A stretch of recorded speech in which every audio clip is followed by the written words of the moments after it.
संत की क्रिया को यदि हम समझ जाएं तो फिर हम मन संत हो गए। फिर यहाँ स्टूडेंट बनकर बैठने की क्या जरूरत है तुम्हारी। पुण्यात्माओं, जो भी आप बुद्धिमान ये हो जाओगे, नहीं हो तो धीरे धीरे परमात्मा बहुत झटके देगा, तो हम तभी वहां पार होंगे। कहते हैं कच्चा हीरा करच हो और नहीं सह घन भार, ऐसा यो मन हो रहा वहां लेखा ले दर करतार। हीरे को परखने की एक सिंपल एक विधि है। उसको ऐरन पर रख देते हैं, नीचे लोहे के प्लेट पर बहुत बड़ी भार है, एक मूसल सा होता है, और ऊपर से उसके घंट ठोकते हैं। यदि वो खरोंच हो जाती है उस हीरे के तो वो कच्चा हीरा एक आनेगा नहीं, और वो जो का त्यों है उसके निशान भी नहीं बनता है तो वो पक्का हीरा है, उसी की कीमत है। तो यहाँ परमात्मा कहते हैं कि कच्चा हीरा कर्च होए, कच्चा भक्त फिसट जाएगा। ये क्या हो गया, ऐसा नहीं करना चाहिए था गुरु जी ने, ऐसा नहीं होना चाहिए था, पर कैसे हो गया। अरे पशु, आज तक तने ये सीखा इतने ज्ञान में। तो परमात्मा कहते हैं कच्चा हीरा कर्च हो नहीं सह घन भार घन मार, ऐसा यो मन हो रहा तो लेखा लेकर तार। पक्का हीरा बनोगे तो कीमत है, कच्चे की कितनी। और परमात्मा कहते शीश तुम्हारा जाएगा कर सतगुरु को दान, मेरा मेरी छोड़ दे यूं ही गयो मैदान। शीश तुम्हारा जाएगा और सिर के साटे हरी मिले तो भी सस्ता जान। हम छोटी से नुकसान को रोने लग जाते हैं। जो परमात्मा लास्ट में कहते हैं जिस तरह सिर दे के भी भगवान मिलता हो, तुझे गुरु संत सदगुरु मिलता हो, तो इन्होंने सोच ले कुछ भी ना गया। क्योंकि कोट शीश तन दे लिए यमराजा की भेंट,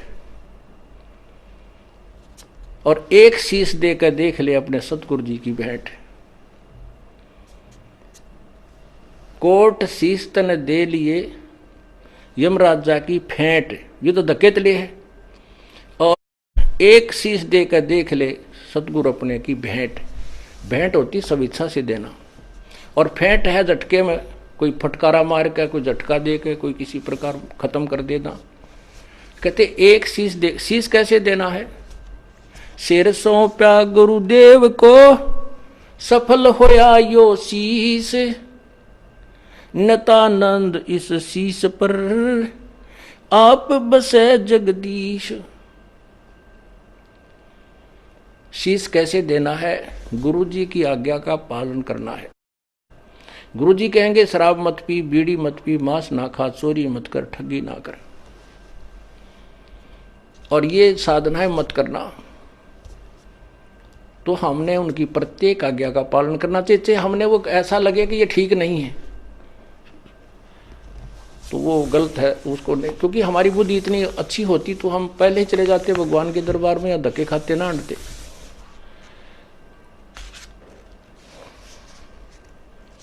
तो इस प्रकार हमने साधना को सच्चे दिल से करना है। अब सिर कैसे सौंपना होता है। एक शिष्य के 4-5 शिष्य थे, एक गुरु के 4-5 शिष्य थे, आश्रम में ही रहते थे। उन सबको शिक्षा दिया करते थे भाई गुरु के वचन की अवहेलना नहीं करनी चाहिए। गुरु शिरोधार्य होता है, उसके प्रति किसी अपवचन भी हमने नहीं सुनने चाहिए, ना कहने चाहिए, ना बोलने चाहिए, ना सोचने भी नहीं चाहिए। एक दिन गुरुदेव ने कहा कि भाई आ जाओ बच्चों, बैठो मेरे पास। पहले तो शिक्षा दी कि भाई गुरु परमात्मा से भी बढ़कर माना गया है, और गुरु को भगवान समझकर ही उसकी आदेश का पालन और उसके साथ रहना होता है, जिससे हम सफल हो सकते हैं। क्योंकि यदि हमारे सामने गुरु जी भगवान आ जाए तो क्या हम उसके साथ दुर्व्यवहार कर सकते हैं? क्या हम उसकी आज्ञा का अवहेलना कर सकते हैं? नहीं जी, नहीं जी, नहीं, कभी नहीं कर सकते। अच्छा ठीक है। क्या हम गुरु भगवान को किसी ऐसी पीड़ा दे सकते हैं जो हमें, जो क्या दे सकते हो कोई पीड़ा? नहीं जी, भगवान की तरफ तेन हाथ भी ना कराया जा। तो कुछ देर के बाद वो गुरु जी कहता भी मेरी आज्ञा है कि तुम 5-5 जूते मेरे सिर में लगाओ। आप सभी 5-5 जूते निकालो अपने और मेरे सिर में मारो। अब सब स्तब्ध हो गए कि एक तरफ तो गुरु भगवान होता है, दूसरी तरफ उसकी आज्ञा का पालन, वो भी उल्लंघन। अगर नहीं मारेंगे तो तब एक भक्त ने काफी देर के बाद अपना जूता निकाला और गुरुजी के चरणों के निकट जाकर के अपने सिर में 5 मारे। संत जी ने कहा, बेटा डांडी मत मारे, तेरे सिर में नहीं कहा, मैंने मेरे सिर में कहा है।